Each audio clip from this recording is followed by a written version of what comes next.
নাও টাকা। ইস, ও ছেলেটার বিল হয়েছে 50 টাকা, ও 500 টাকা দিয়ে চলে গেছে।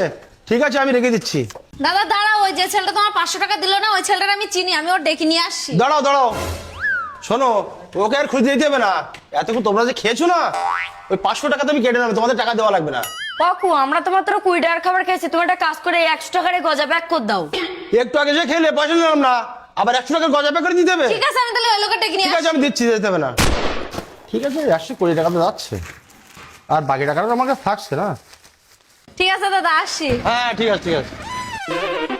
কাকা একটু আগে মিষ্টি খেতে এসেছিলাম না, আমি মনে করি তোমার দোকানে 500 টাকা দিয়ে গেছি, আমি তখন 450 টাকা পাবো, টাকাটা দাও। তোমার মনে পড়লো কিভাবে? আরে না না, আমার তো মনে ছিল না, আমার পাশে যে বৌদি খাচ্ছিল না, উনি খুব ভালো মানুষ, উনি যাওয়ার সময় আমার ডেকে বলে গেল কি আমি নাকি ভুল করে 500 টাকা থুয়ে গেছি। তোমার 450 টাকা ফেরত দিতে হবে না? আচ্ছা।